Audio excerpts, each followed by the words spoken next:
여러분 안녕하십니까? BTV 뉴스입니다. 먼저 이 시각 주요 뉴스입니다.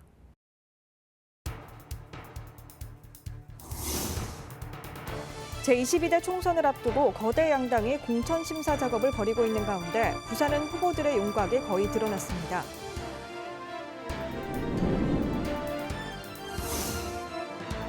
서류 진위 여부도 확인하지 않고 보증보험을 발행한 주택도시보증공사가 피해 보상은커녕 피해자들 만남조차 거부하고 있습니다.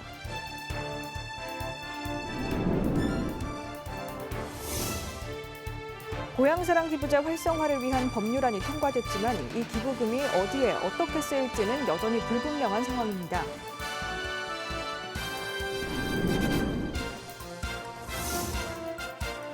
부산 지역 전통시장의 화재공제 가입률이 전국 최하위 수준인 것으로 나타났습니다.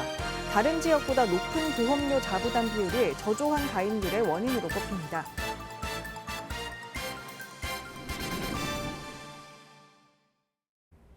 제22대 국회의원 선거가 이제 50일도 채 남지 않았습니다.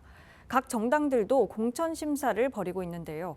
부산은 한두 곳을 제외하고 거의 마무리된 상태입니다. 김석진 기자의 보도입니다.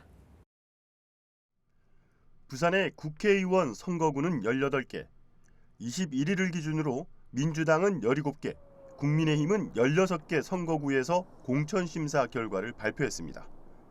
먼저 민주당은 사흘에 영입인재 2호인 이재성 전 NC소프트 전무를 전략 공천했습니다. 이 후보는 현역 다선 의원인 국민의힘 조경태 후보와 정호윤 전 대통령실 공직기강 비서관실 행정관의 경선 승자와 맞대결을 펼치게 됩니다. 국민의힘은 북강서갑의 서병수 의원을 전략 공천했습니다.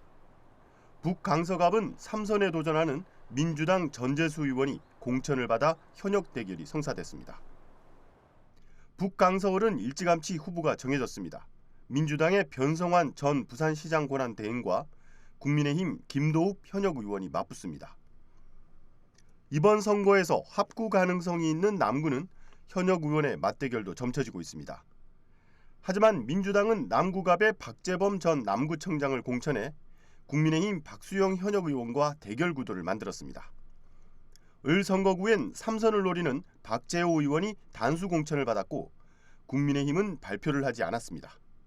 국민의힘은 장제원 의원이 불출마를 선언한 사상구에 김대식 전 경남정보대학교 총장을 단수 공천했습니다. 민주당은 김부민, 배재정, 서태경 후보가 경선을 치릅니다.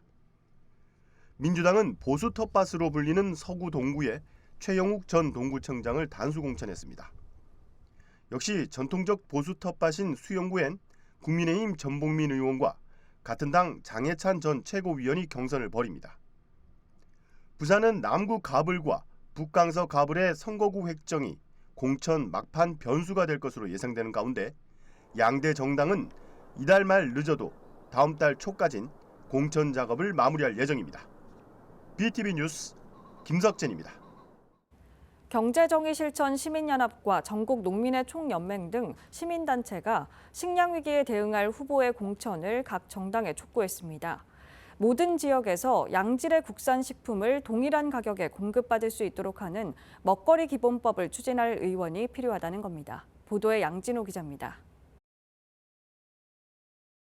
지난 설 연휴 기간 SNS와 각종 커뮤니티를 뜨겁게 달궜던 소식은 사과 한 알에 10,000원, 바로 밥상 물가였습니다. 이를 두고 농민단체는 정부의 물가 정책 실패를 전국의 농가가 떠안은 모양새라고 비판합니다. 농업이 물가에 미치는 영향이 미미한데도 마치 정부에서는 보여줄 수 있는 방법이 당장 눈에 보이는 거예요. 사과 한 알이 5,000원 된 게 10,000원으로 올랐다. 배로 올랐다. 이런 걸 가지고 그 물가 주범을 농업으로 몰아가고 정부에서는 책임 회피하는. 여기서 이어진 이슈가 바로 식량 위기입니다. 각종 식료품 물가가 널뛰기를 하고 지역별, 계층별로 접하는 식자재의 품질과 가격 차가 점점 더 커지고 있다는 것. 경실련과 여러 농민단체는 이를 해결할 먹거리 기본법의 제정과 관련 공약을 제시한 후보의 공천을 각 정당에 요구했습니다. 중앙정부의 먹거리 통합지원센터, 그다음에 시도의 통합 먹거리 지원센터를 설치 운영하는 그런 부분도 있고, 그래서 이걸 통해서 이제 그 취약계층이라든지 여러 가지 아무튼 공공급식을 확대하자라는 그런 취지입니다. 이들이 요구하는 먹거리 기본법은 전국 식료품의 생산과 공급을 총괄할 컨트롤 타워를 세우는 게 핵심입니다.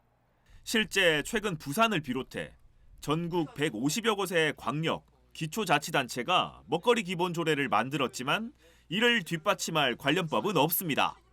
우리나라는 먹거리와 관련해서 11개 부처의 58개 법이 분산되어서 이 예산이 중복 낭비되고 있습니다. 통합적인 국가 먹거리 전략이 없습니다. 통합적인 정책 추진 체계가 없습니다. 그래서 한편으로는 소비자가 한편으로는 농민이 이처럼 기준점이 없다 보니 각종 지원 방식과 범위에서 차이가 발생한다는 게 이들의 주장입니다.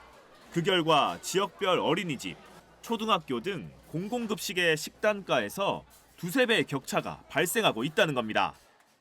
지방 재정력이 아주 좋은 지자체의 어린이집이나 초중고의 급식 식단가와 그리고 재정력이 아주 취약한 곳의 급식 식단가의 차이가 적게는 1.8배에서 3배까지 차이 난다는 것을 국민들은 모릅니다. 먹거리의 공급을 담당하는 농업에 대한 지원과 활성화 계획도 각 정당에 요구했습니다. 안정적인 인력 확보 방안과 농민수당 확대 지원 등이 핵심 내용입니다. BTV 뉴스 양진호입니다. 장애인의 경우 투표 현장에서 한 표를 행사하는 것이 쉬운 일이 아닙니다. 장애인의 선거 참정권을 위해 이번 선거부터 특수기표 용구가 도입되는데요. 강현준 기자가 전합니다. 신분증을 보여주고 본인 확인을 끝낸 뒤 받아든 투표용지. 용지에 도장을 찍고 투표함에 넣는 것조차 어렵지만 손수 투표를 마치고 소중한 한 표를 투표함에 넣습니다. 총선을 앞두고 장애인 유권자들을 위해 마련한 투표 체험 현장입니다. 이번 22대 총선에선 레일 버튼형의 특수 기표 용구가 새롭게 도입됩니다. 손목등에 감아 쓰는 밴드형과 입에 물고 사용하는 마우스피스형의 기존 방식보다 장애 유권자가 편리하게 사용할 수 있는 방식입니다. 정확하게 기표 위치를 조정할 수 있어 사표를 방지하는 데 적합합니다. 발달장애인과 지체장애인 등 장애인 유권자의 경우 손떨림이나 거동 불편으로 인해 기표가 어려운 문제를 보완한 겁니다. 장애인의 선거 참정권 보장을 위해 이해하기 쉬운 선거 공보 용어집 제작도 이뤄졌습니다. 새로 개발된 레일 버튼형 특수형 기표용구가 도입되는데 기존의 마우스 피스형과 밴드형보다 훨씬 우수하다는 체험단의 설문조사 결과를 적극 반영하였습니다. 이해하기 쉬운 선거 공보 제작 가이드와 이해하기 쉬운 선거 공보 용어집을 신규로 제작해서 새롭게 제작된 기표용구는 오는 4.10 총선 사전 투표부터 도입됩니다. 장애 등록 여부나 유형에 관계없이 사용이 필요한 유권자라면 현장에 비치된 도구를 이용해 투표할 수 있습니다. BTV 뉴스 강현준입니다.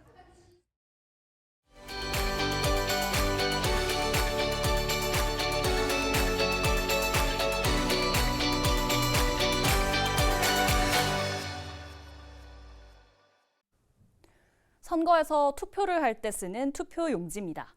유권자는 이 투표용지의 기표에 한 표를 행사합니다. 다가올 4월 국회의원 선거에서 유권자는 투표용지 2장을 받습니다. 이 중 한 장은 비례대표 국회의원을 뽑는 정당 투표용지입니다. 비례대표는 전국 단위로 정당 득표율에 비례해 당선자 수가 결정됩니다.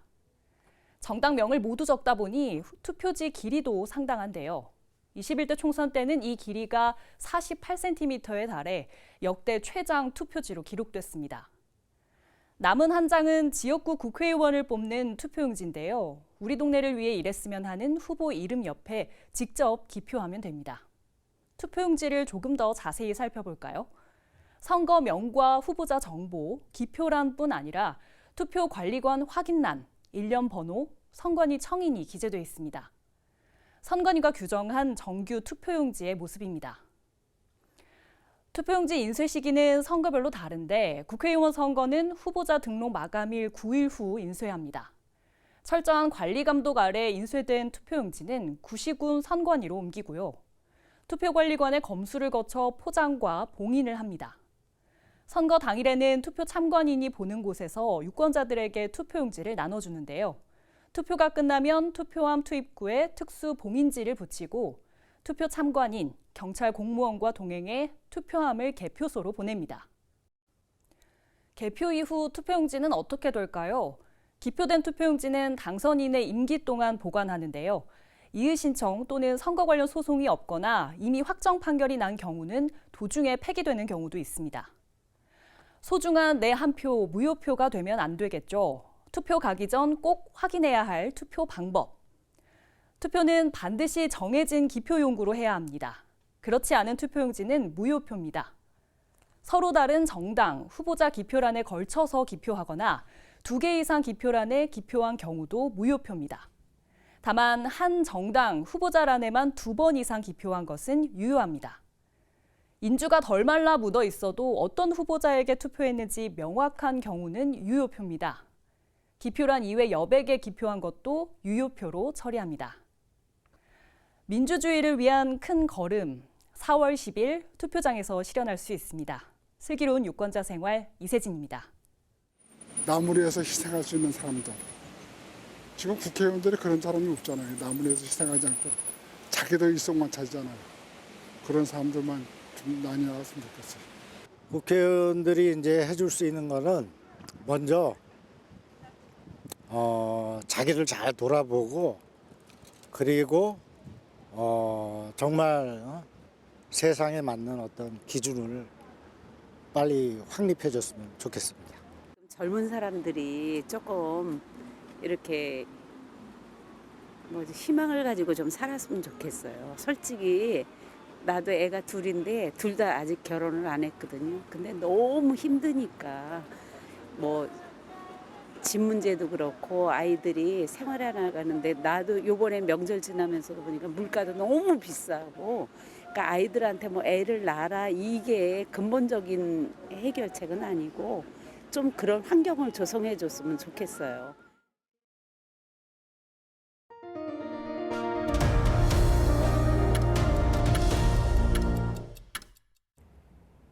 지난해 전세 사기 피해 임차인들에 관해 보도해드렸는데요. 이들은 주택도시보증공사가 발행한 보증서를 믿고 전세 계약을 맺었다 보증금을 떼일 처지에 놓였습니다. 하지만 주택도시보증공사가 피해 보상은커녕 피해자를 만남조차 거부하고 있다며 다시 거리로 나왔습니다. 김윤정 기자의 보도입니다. 임대인이 허위로 제출한 서류만 믿고 보증보험을 발급했던 주택도시보증공사. 임차인 확인, 현장 확인도 서류 진위 여부도 확인하지 않았습니다. 문제는 보증보험만 믿고 전세 계약을 맺었지만 이후 주택도시보증공사 측이 일방적으로 보증보험을 취소했고 건물주도 잠적해 보증금을 떼일 처지에 놓인 임차인들입니다. 개인이 몇만 원짜리 실비보험 하나 들 때에도 이것저것 확인하고 절차가 까다로운데 하물며 서민들의 전 재산인 전세 보증금을 대상으로 하고 국토부 산하 공기업이 주관하는 보험이니 오죽 철저하게 따져보며 보증서를 발행했을까라고 당연히 저는 믿었었습니다. 지난해 국정감사에서도 지적됐지만 말뿐이었고 현장은 여전히 모르쇠로 일관하고 있습니다. 워킹데이 기준으로는 3일밖에 안 돼요. 그런데 이 안에 이거 다 전화 돌려봤어요. 전화할 수 있어요. 이거 안 하고 있었던 거 아니에요. 제가 임대하고자 하는 개인 임대사업자가 준 계약서하고 실제 계약 내용하고 틀린 거를 대조해 보지도 않고 있다가 그나마 해보라고 하니까 또 되더라고요. 왜 이런 노력 안 하시는 거예요? 그리고 또 어떻게 전문적이라고 얘기하실 수 있는지. 전세 사기를 당한 피해자들. 주택도시보증공사 측이 구제 방안 마련은커녕 피해자들과의 만남조차 거절하고 있다며 분통을 터뜨렸습니다. 저희 집 같은 경우는 지금 비가 새고 있어가지고 천장에 곰팡이가 펴서 다 뜯어냈거든요. 그러니까 지금 큰 구멍이 나 있는 상태입니다. 서로 의견을 조율해 보고 정말로 대책이 없다면 또 그때는 그 나름대로의 또 방법을 찾아야 되겠지만 그 자리조차도 지금 마련을 안 해주는 게 제 가장 큰 문제입니다. 주택도시 보증공사 측의 피해자 구제 방안을 조속히 마련해 줄 것을 한 목소리로 촉구했습니다. 임차인이 피해를 본 사람 아닙니까? 근데도 아무런 정보도 제공하지 않고 있고 정말 서민 주거 안정을 위해서 만들어진 공공기관이 맞나 싶을 정도라고 생각을 합니다. 지난해 주택도시 보증공사 측의 일방적 보증 취소 통보로 전세 사기 피해를 받은 부산 지역 세대만 200여 세대입니다. 전세 사기 피해자들 보증보험 취소 처분을 불복하는 소송까지 준비해야 할 처지여서 그저 망연자실할 뿐입니다. BTV 뉴스 김윤정입니다. 최근 고향사랑 기부제 활성화를 위한 법률안이 통과되면서 지난해 실적이 저조했던 부산 지역에도 기부 문화가 확산될지 기대를 모으고 있는데요. 하지만 이 기부금이 어디에 어떻게 쓰일지는 여전히 불분명한 상황입니다. 박재한 기자가 취재했습니다. 지난해 부산시가 모금한 고향사랑 기부금은 1억 5천만 원, 16개 구군의 평균 기부액은 6,900여만 원입니다. 최근 기부 활성화를 위한 제도 개선이 이루어졌지만 시나 구군에서는 기부금을 어디에 어떻게 사용할지 아직 정하지 못한 실정입니다. 기부자 입장에서도 사용처가 불분명하다 보니 기부를 꺼리게 된다는 목소리도 나옵니다. 구체적으로 사용되는 방법, 경위에 대해서는 본 적이 없는 것 같아요.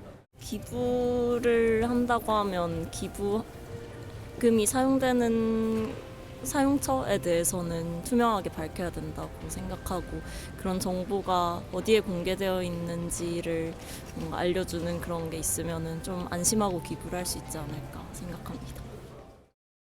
어떻게 생각하기는 고향 기부제도 그 고향 지역에 그거 기부해가지고 발전되는 거 그거 아닙니까? 우리는 뭐 보통 서민이니까 별로 관심 없어요.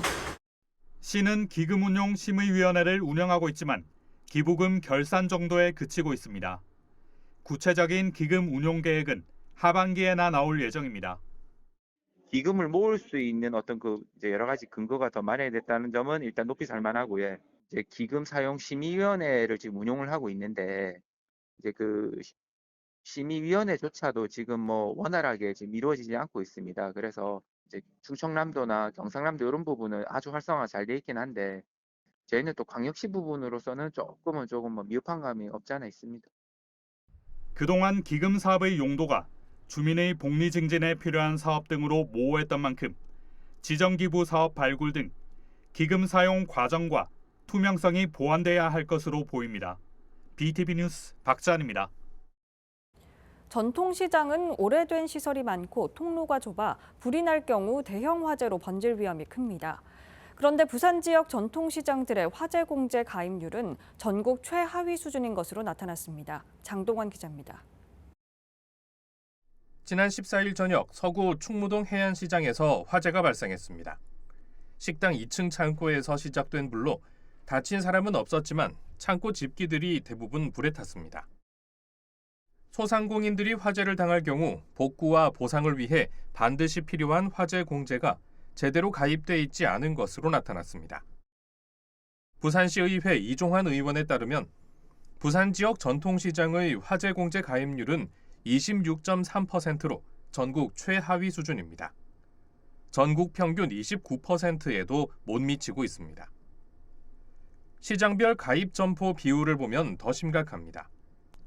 점포 40% 이상이 가입한 시장은 40곳으로 전체 190개 시장 중 21%에 그치고 있습니다. 반면 단 한 곳도 가입한 점포가 없는 시장은 모두 75곳, 40%에 이릅니다.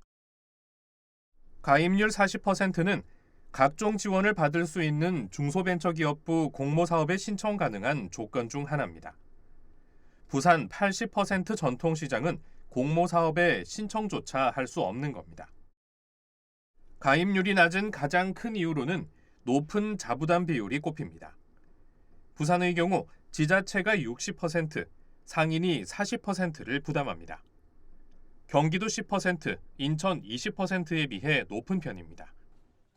가입 조건이 없고 보험료도 낮은 전통시장 전용 공제가 있지만 자부담이 높다 보니 상인들이 가입을 꺼리게 되고 부산시 예산 역시 제대로 집행되지 않고 있습니다. 부담이 좀 적으면은 가입률이 좀 많을 것 같는데 전통시장 차부담 부담을 줄여야 하는데 매년 많은 액수의 사업비가 집행잔액으로 남고 있는 실정이므로 이를 활용한다면 예산 정액 없이도 차부담 부담을 줄여줄 수 있을 것이라고 생각합니다. 최근 5년 동안 부산 지역 전통시장에서 발생한 화재는 모두 44건. 이종환 의원은 상인 부담을 낮추도록 부산시에 촉구하는 한편 상인들의 화재 공제에 대한 인식 개선을 당부했습니다. BTV 뉴스 장동원입니다. 부산시는 오는 3월 4일까지 올해 부산형 소아의료체계 운영 사업에 동참할 의료기관을 모집합니다. 시는 24시간 소아응급진료기관 모집과 소아청소년과 전공의 지역 정주 수당 지급, 아동병원 휴일순환 당번제 운영 등 3가지 세부 사업을 추진합니다. 이소라 시민건강국장은 야간 휴일에 발생하는 소아진료의 공백이 해소될 수 있도록 이번 사업에 부산 의료기관들의 많은 관심과 참여를 부탁드린다고 전했습니다. 한국케이블TV방송협회와 대한적십자사가 사회적 변화에 따른 인도적 위기에 공동으로 대응하기 위해 협력하기로 했습니다. 양측은 업무 협약을 체결하고 지역 재난방송 송출 방송을 통한 인도주의 홍보와 긴급 구호 활동 등을 함께 진행할 예정입니다. 특히 협회는 인도주의 활동 참여를 이끌기 위해 SK 브로드밴드를 비롯한 케이블 TV 방송국 등의 전 회원사들과 함께 ARS 적십자 회비 상단 배너 송출 및 모금 캠페인 홍보 등에 나설 계획입니다. 한편 협회와 대한적십자사는 지난 2006년 최초 협약을 체결한 이후 사회공헌 활동을 함께 진행해온 바 있습니다.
이상으로 BTV 뉴스를 마칩니다. 시청해주신 여러분 고맙습니다.